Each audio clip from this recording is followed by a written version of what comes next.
매일 성경과 함께하는 아름빛교회 말씀 묵상 아름빛 바이블 키트 시간입니다. 2025년 8월 11일 월요일 함께 묵상할 본문은 스가랴 6장 1절에서 15절까지의 말씀입니다. 특별히 오늘 본문에서 주목하고자 하는 말씀은 스가랴서 6장 5절과 12절 그리고 15절 말씀입니다.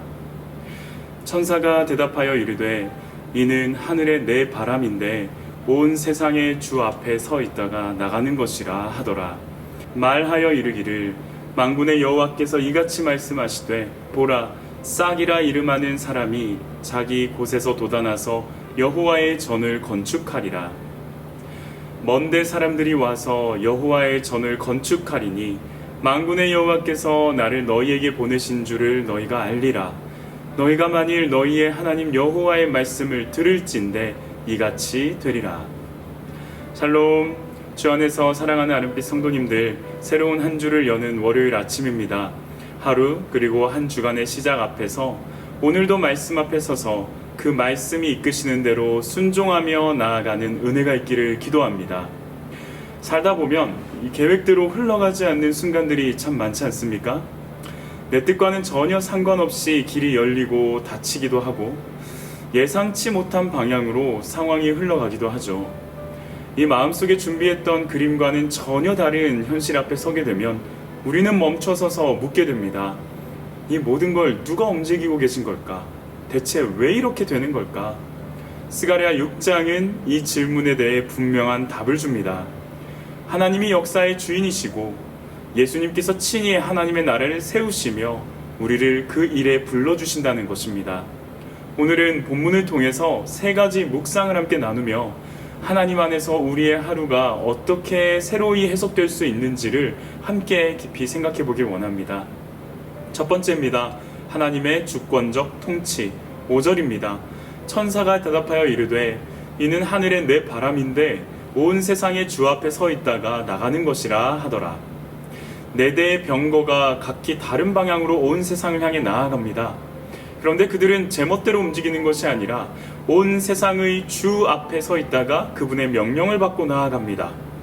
출발점도 방향도 속도도 모두 하나님의 계획 안에 달려 있습니다.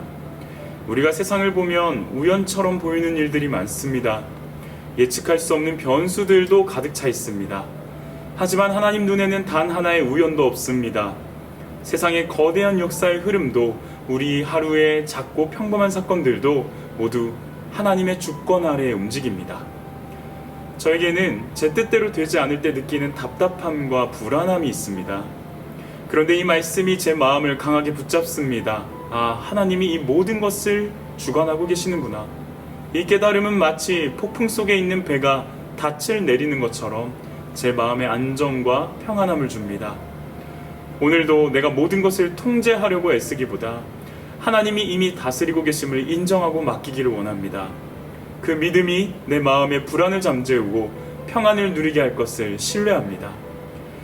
그렇다면 하나님이 이렇게 모든 것을 주관하실 때 그분이 이루시려는 궁극적인 목적은 무엇일까요?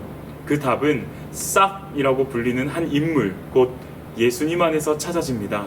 두 번째 묵상입니다. 싹, 예수 그리스도의 건축 사역. 12절입니다. 말하여 이르기를 만군의 여호와께서 이같이 말씀하시되 보라 싹이라 이름하는 사람이 자기 곳에서 돋아나서 여호와의 전을 건축하리라. 싹이라 불리는 한 인물이 자기 자리에서 돋아나 여호와의 전을 건축합니다. 그는 단순히 눈에 보이는 건물을 세우는 것이 아니라 하나님의 집을 세우는 분입니다. 싹은 예수 그리스도를 가리킵니다. 예수님은 무너진 성전을 다시 세우시는 참된 건축자이십니다. 그분이 세우시는 성전은 돌과 나무로 지은 건물이 아니라 하나님의 임재와 영광이 거하는 공동체이자 믿는 사람들의 삶 자체입니다. 저 역시 마음에 무너진 영역들이 많이 있습니다. 과거의 상처도 있고 깨어진 관계, 또 희미해진 사명도 있고요. 제 힘으로 세워보려고 해도 잘 되지 않습니다. 그러나 우리 주님께서 제 안에 다시금 세우신다면 그 회복은 완전하고 아름다울 것입니다. 오늘도 무너져 있는 내 마음과 삶을 주님께 드리길 원합니다. 그것이 무엇이든 주님의 손에 올려드리겠습니다. 예수님께서 만지시고 세우시면 반드시 회복될 것입니다. 그런데 우리 주님의 건축 사역은 혼자 하시는 일이 아닙니다. 하나님은 사람들을 불러 하나님 나라의 건축에 동참하게 하십니다. 세 번째 묵상입니다. 순종으로 동참하는 하나님 나라의 일. 15절인데요.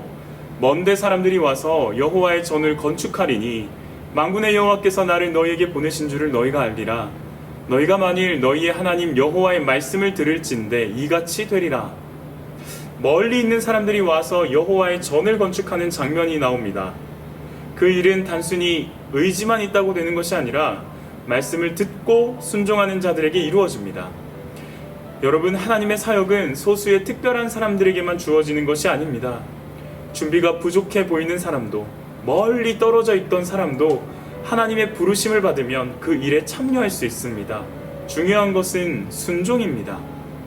늘 고백하지만 저 같은 사람도 하나님의 부르심을 받았다는 사실이 얼마나 감사한지 모릅니다. 하나님의 나라를 세우는 일에 쓰임받는다는 건 특권이자 영광입니다. 오늘 주님이 맡기신 일이 있다면 크고 작음을 따지지 않고 순종하기를 다짐합니다. 그 순종이 하나님 나라의 건축에 쓰이는 귀한 도구가 될 것을 믿습니다. 하나님은 주권으로 역사를 이끄시고 예수님은 무너진 것을 다시 세우십니다. 그리고 우리를 그 일에 부르십니다. 오늘 하루 이 고백을 마음에 새기며 살아갑시다. 하나님이 다스리시고 예수님이 세우시고 나는 순종으로 동참합니다. 함께 기도하겠습니다. 역사를 주관하시는 하나님 아버지, 오늘도 나의 삶을 다스리심을 믿습니다. 무너진 저를 회복시키시는 주님, 제 마음과 삶을 주님의 손에 맡깁니다. 멀리 있던 저를 부르셔서 하나님의 일에 동참하게 하신 은혜에 감사합니다. 오늘도 주님의 말씀에 귀를 기울이고 순종의 발걸음을 옮기게 하시며 주님의 나라를 세우는 데 쓰임받게 하여 주옵소서. 온 마음 다해 사랑합니다. 예수님의 이름으로 기도합니다. 아멘.